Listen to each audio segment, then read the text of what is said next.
Hello everyone, welcome back to my channel. I hope आप सब बहुत अच्छे होंगे और अपनी फैमिली का बहुत अच्छे से टेक केयर कर रहे होंगे। इन माय करंट वीडियो मैं शेयर करूंगी कि सिजेरियन तो मेरी हो गई, उसके बाद क्या हुआ। मेरी बेबी आ गई मेरे पास, उसके बाद मेरी क्या कंडीशन थी। Let's discuss about it. So without much wasting time, let's start the topic. So हुआ यूँ, मेरी डिलीवरी हो गई, मैं और मेरी बेबी हम लोग ऊपर आ गए। उसके बाद मुझे तो एनेस्थीसिया दिया गया था, तो मुझे कुछ भी होश नहीं था और मैं उस दिन पूरा सोई ही रही। मैं जब ऊपर आई थी तब जब नर्स ने जब मुझे मेरी बेड पे शिफ्ट किया था, तो मेरे बगल में मेरी बेबी को रख दिया था और वो इस तरह से मेरे हाथ में थी और हम दोनों एकदम चिपक के दोनों आपस में सो रहे थे। उस रात पे मुझे बिल्कुल भी होश नहीं था और मुझे एनेस्थीसिया था पड़ा हुआ था, इसलिए मुझे बिल्कुल भी होश नहीं था। और क्या यूरिन के लिए भी कैथेटर लगा हुआ था, तो यूरिन भी अपने आप चला जाता था। तो उस टाइम उस दिन तो पर्टिकुलरली कोई इशू नहीं हुआ। इशू स्टार्ट हुआ सेकेंड डे से। सेकेंड डे से कैसे इशू हुआ कि मुझे ना जब जो दवाई मुझे दी जाती थी, जब उसका असर ख़त्म हो जाता था तो मुझे पेन होता था, बहुत पेन होता था। फिर नर्स आती थी, फिर मुझे वो पेन किलर्स वगैरह जो दवाई प्रिस्क्राइब बाई डॉक्टर्स थी वो मुझे दे के वो चली जाती थी। तो ये हुआ सेकेंड डे। जैसे मेरा एक दिन पहले 4 बजे मेरा सिजेरियन हुआ, तो दूसरे दिन 12 बजे हॉस्पिटल में मेरा कैथेटर हटा दिया गया। प्रॉब्लम वहाँ से शुरू हो गई, क्योंकि मेरी ऑपरेशन को 24 घंटे भी नहीं हुए थे और कैथेटर हटाने के बाद मुझे यूरिन में बहुत प्रॉब्लम होने लगी। मैं उठ नहीं पाती थी, मैं खड़ी नहीं हो पाती थी और ऐसे में इस तरह से बहुत ही डिफ़िकल्ट था। तो मेरी बेबी को मेरी मदर इन लॉ रखती थी और वो मुझे नहीं देती थी, क्योंकि उनको ऐसा लगता था कि शायद वो अपना भी ध्यान नहीं रख पा रही है तो बच्चे का ध्यान कैसे रखेगी। तो ये एक जो चीज़ हुई थी ये बहुत गलत हुई थी। कभी भी बच्चे को उसकी माँ से कभी अलग नहीं रखना चाहिए, खासकर तब जब बच्चा नया नया बाहर आया है अपनी माँ के गर्भ से। तो प्लीज़ ऐसा कभी भी आप लोग ना करें। अपने जो भी बेबी माँ जिस भी कंडीशन में हो, वो अपने बच्चे का ध्यान ज़रूर रखती है। तो बच्चा जब भी आता है डिलीवरी के बाद, उसकी मदर को ही देना चाहिए और बच्चे को ही अपनी माँ के पास रहने देना चाहिए। फैमिली मेम्बर्स को चाहिए कि वो वहीं पे रहें और बच्चे और माँ दोनों को एक साथ रखें। डॉक्टर्स हमेशा कहते हैं कि माँ और बच्चा को कभी अलग नहीं करना है और हमेशा स्किन टू स्किन कॉन्टैक्ट में रखना है, यानी छाती पे रखना है माँ को अपने बच्चे को। तो इस चीज़ को आई वुड रिक्वेस्ट कि सभी जो भी न्यूली पेरेंट्स बने हैं या जिनको भी डिलीवरी होने वाली है, इस चीज़ का ध्यान ज़रूर रखें। जब मेरा कैथेटर हटा दिया गया तब बाहर से कुछ डॉक्टर्स आए विज़िट के लिए और उन्होंने मुझे उठा के चेयर पे बिठा दिया। जब मतलब उठा के भी बहुत मैं दिक्कत से उठी, मैं उठ ही नहीं पा रही थी। कभी इधर पकड़ रही हूँ, कभी उधर पकड़ रही हूँ, कभी अपने हस्बैंड को स्क्रैच कर रही हूँ, कभी उनका हाथ खींच रही हूँ। इस तरीके से मैं खड़ी हुई, मैं बैठी। फिर मुझे फीडिंग कराने की कोशिश कराई गई लियाना को। फीडिंग तो नहीं हो रहा था, उतना दूध ही नहीं आ रहा था, तो बच्चा क्या फ़ीड करता। लेकिन बहुत मुश्किल हो रही थी। मैं उसको यहाँ रखती तो थी, लेकिन हम दोनों में पॉइंट ऑफ कॉन्टैक्ट ही नहीं हो पाता था। बच्चा जब जो आता है ना, तो उसको बहुत भूख लगते रहता है, वो सिर्फ रोता ही है, उसको तुरंत तुरंत तुरंत चाहिए, उसमें पेशेंस नहीं होता और हमारे अंदर उसको देने की क्षमता नहीं होती। ये देख के मन बहुत ख़राब हो जाता है, बहुत ही ख़राब हो जाता है।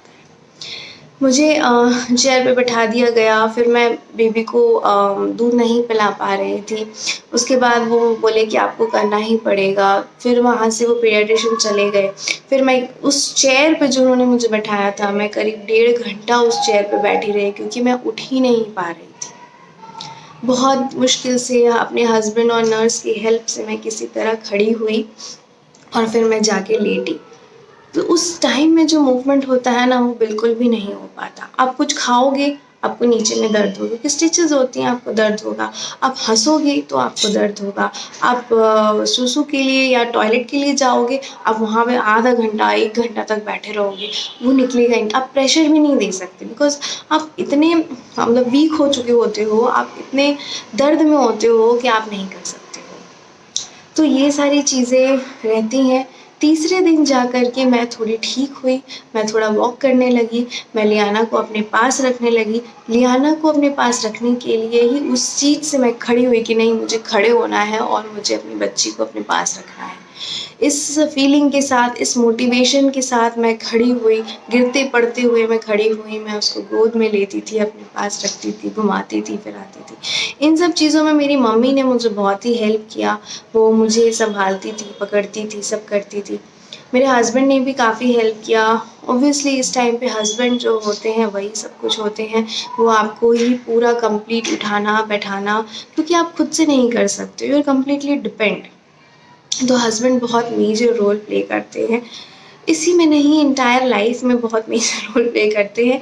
एक अच्छा हस्बैंड हो तो बात ही क्या है।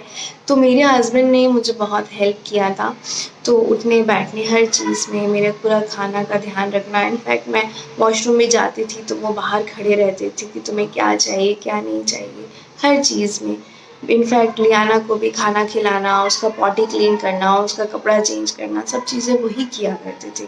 I was very much surprise कि जो लड़का घर में कभी कुछ नहीं करता था, जिसको ऑफ़िस के काम से फुर्सत नहीं था, वो बच्चा आने के बाद इतना बदल गया। It was amazing to see the transformation in him. तो प्रॉब्लम्स तो रही थी, फिर मैं तीसरे दिन किसी तरह पकड़-वकड़ के चलने लगी इधर-उधर करके। तो मैं धीरे-धीरे मेरे बॉडी थोड़ा ठीक हुआ। फिर चौथे दिन मुझे डिस्चार्ज किया गया, क्योंकि बीच में संडे आ गया था, तो 1 दिन का स्टे बढ़ गया था। चौथे दिन मुझे डिस्चार्ज किया गया। मैं धीरे-धीरे वॉक करके आई, लेकिन मैं मतलब बेबी को अपने हाथ में होल्ड करके नहीं चल पा रही थी, तो मेरी मम्मी ही उसको रखती थी ज़्यादा। तो फिर हम लोग घर आए, घर में बहुत वार्म वेलकम हुआ लियाना का, ये सब चीज़ें हुई। लेकिन उसके बाद भी प्रॉब्लम्स 1 महीने तक रही, मुझे उठने, बैठने, खाने-पीने में बहुत प्रॉब्लम रही। तो सिज़ेरियन इज़ गुड, अच्छा भी है, लेकिन उसमें बहुत प्रॉब्लम्स भी होता है, बहुत तकलीफ़ होती है, जो लेडीज़ चीज़ से जा रही है। और डॉक्टर्स कंप्लीटली कहते हैं कि आपको 60 days, I mean 6 weeks I guess, हाँ, 6 वीक्स के लिए आपको कंप्लीट बेड रेस्ट रहना है।